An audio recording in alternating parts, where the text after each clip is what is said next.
So the next on operationalizing resilience is about anticipating and recognizing. You kind of know what we are saying, so let's go here, start with anticipating and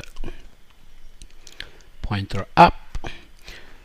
I will read the text again. So anticipating, the function of anticipating potential deviations from the preferred expected development trajectory of a human environment system is, as we saw before, a crucial function of contributing to its resilience.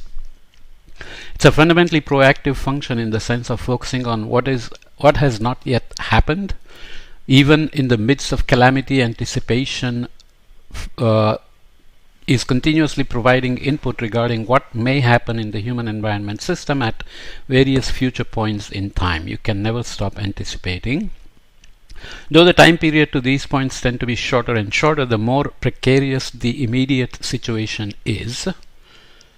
Right? So we are now having extreme events, multiple events, compound events, and so on. So the time scale at which you have to be ready for 10 different things and anticipate what comes after, even if after the extreme event has landed, is getting very short. For instance, it's difficult to imagine a flooded coastal community focusing on anticipating the location of the coastline in 50 years due to intensified erosion in an altered climate, while that would not at all be exceptional when planning the development of the community in everyday circumstances. So there are time horizons at which you anticipate.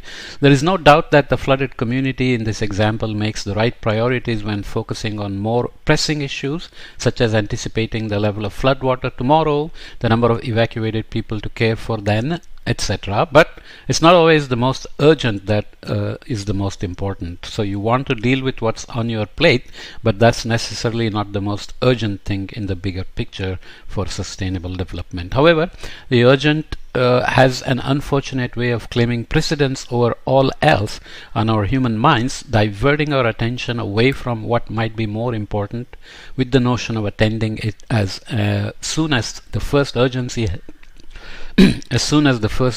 has been addressed. This is referred to as the tyranny of the urgent, or it's also called recency, as there are often new urgencies taking up our time and attention, leaving the really important unattended. So we tend to remember what happened most recently and forget what happened before. And if you forget what happened before, then you won't anticipate it better or well enough about happening again in the future. In addition to be explicit or implicit, formal or informal, anticipation may also be informed by different inputs, as indicated in the last quote by Vickers in chapter 5 that I won't go back to. When looking more closely into this, it appears that anticipation is based on two different archetypes of input: experiential or analytical. Experiential input to the function of anticipation is characterized by direct reliance on past experiences when looking ahead into the future. Analytical can come through early warnings, sea level rise projections, which have uncertainties, and perceptions of future risks are always difficult, as we'll see later. Okay, so can we anticipate trouble? This is a really bad situation. If the train is coming along, especially at a high speed, and doesn't anticipate such things, then you know what's going to happen. Finally, it is important to emphasize that there are limits to our anticipation, not only as a result of our predisposition toward experiential input, but also as a result of limits and flaws in the analytical input. Even when not trying to predict the future, but instead to anticipate a wide range of potential future scenarios, there will always be discrepancies between the anticipated scenarios and what actually happens. Westrom 1992 stresses the need to have requisite imagination when considering potential scenarios, but that is not helping us to identify the scenarios that we do not know. So Taleb probably wrote the book on Black Swan black swan events. Also, our model of human environment systems may be flawed and result in counterproductive output to the other functions contributing to resilience. So if you anticipate and do maladaptation or wrong kind of anticipation, then it's going to negatively affect your resilience as well. However, we have to do the best we can with the knowledge we have at hand.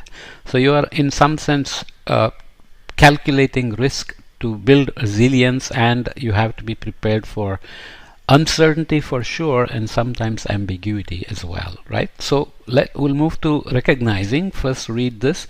Two functions for recognizing: monitoring critical parameters monitoring critical parameters that is or could in the near term be causing deviations from the preferred expected scenario, so that you have data to anticipate. Like this, if you have on the train, let's say, a sensor which can realize that the track is not continuous, then you have a better chance of anticipating that something may be wrong. Assessing the consequences of actual deviations from the preferred expected scenario. So you have some data, some vibration can be measured, which will be very different from a continuous track versus a broken track. Then you have to quickly assess the consequences depending on whether the machine is able to tell you how serious the crack is. Maybe it's something you can ride over, or something that'll derail the train, and so on, right? So recognizing, then, the function of recognizing imminent or actual deviations away from the preferred expected development trajectory of human environment system is also a crucial function for its resilience. If you don't recognize a danger that is in front of you or coming down the pipeline, then obviously you are going to seriously deviate from resilience.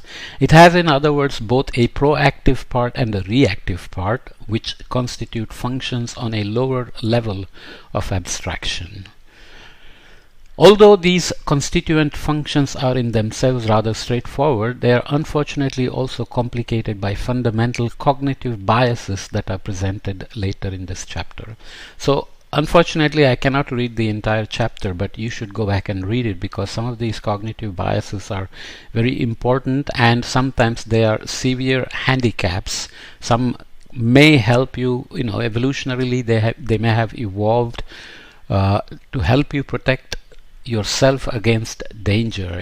As Stephen Jay Gould used to say, if you're walking in the dark in a forest and you hear a rustling sound, you may run faster because you don't know what it is, whether it's dangerous or not, or you may also start praying, even though you may not believe in God. And his idea is that maybe the concept of God just arose this way out of our need to rely on a higher power to rescue us from this unknown danger. But anyway, let's not worry about God, because it can get controversial. So you recognize that cognitive biases can be serious handicaps, or in some cases advantages. The first constituent function for recognition is monitoring, which is what we said here.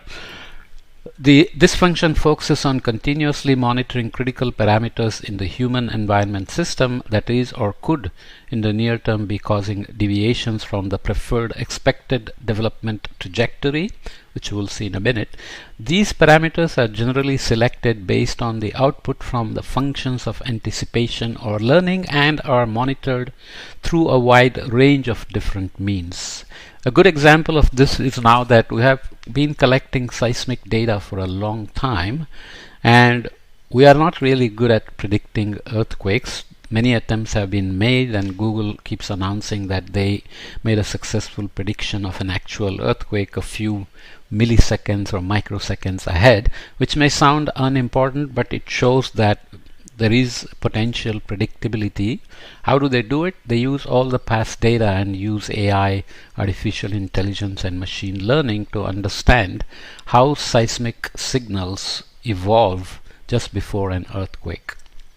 So you can expect that as more data come in and more techniques are applied, it can advance the time of prediction or increase the lead time, so that you may actually be able to save lives. So if you predict an earthquake and people are living in high rises, they can run down or take shelter and so on and so forth. So this is an example of how monitoring can work, and now with newer techniques, maybe there is ways to squeeze more assessment out of them. These parameters are generally selected based on the output from the functions of anticipation or learning and are monitored through a wide range of different means. Regardless of parameters or means, monitoring requires predefined thresholds at which the function of adaptation is activated. So action is triggered based on a threshold. It could be something slow moving as well, like a heat wave, which are much more predictable, or cyclone and so on. For example, a developing country monitoring the number of cases of meningococcal meningitis may define 10 new cases per 100,000 people per week as a threshold indicating an outbreak, while a watershed authority may define a specific number of cubic meters per second of water flow in a river as the threshold indicating the coming of a specific flood scenario downstream. And then there is a drill set in motion. When you give such warnings, people are expected to do something, trained to do something, like the tornado warning, kids go under the table and so on and so forth. In Japan, tsunami warning, people do certain things. These are like military drills because lives are at stake when you don't follow orders. Again, these thresholds are highly contextual and may not only focus on parameters that are related to specific hazards, but also on parameters indicating vulnerability. So it may say that there is a warning of a cyclone. So if you are living in a non-pakka house or a non-solid structured house in an informal settlement or slums, which can blow away, then you are asked to do certain things, as opposed to being in a tall building, solid cement building, where you need to maybe close your windows and put some protection against them and so on and so forth. So very contextual indeed. Okay. For instance, the population density of an informal settlement in a flood-prone area, or the illiteracy rate among a population. There are indications, for example, from vulnerability studies in India, that women who have a little education of grade 5 or beyond are much better at dealing with early warnings of flood in informal settlements and so on, because they know how to interpret it and do something about it. So if they are living in a place, in a hut which has no place to keep grains and so on, water comes in, it'll get spoiled, so they can take quick action to protect the grains, vegetables, or even children and so on. So these things do matter in terms of recognizing the hazard that's coming. So monitoring river stewards in the UK, so level is being monitored, so tidal swings can be measured, or floods coming from upstream can be measured. Assessing damages and needs in the 2005 earthquake in Pakistan, very different context where earthquake has happened, and they want to build back better for the future, so they have to be compensated or helped to recover from the earthquake damage, and need to recover livelihoods and so on, and start reconstructing houses and so on as well. So in addition to the proactive constituent function of monitoring, recognition also has a reactive part. This is the one. This second constituent function is focusing on assessing the consequences of actual deviations from the preferred expected development trajectory that we talked about before. The utility of such assessment is, in other words, to provide a description of the current state of the human environment system during or right after the specific disturbance, disruption, or disaster. Okay, so we'll come back and look at adapting and what is the next one? Yeah, of course, adapting and learning are going to be big things. So I just try to time the podcast to look ahead, but anyway, you know how it works. I'll come back and do adapting and learning in the next podcast. Okay.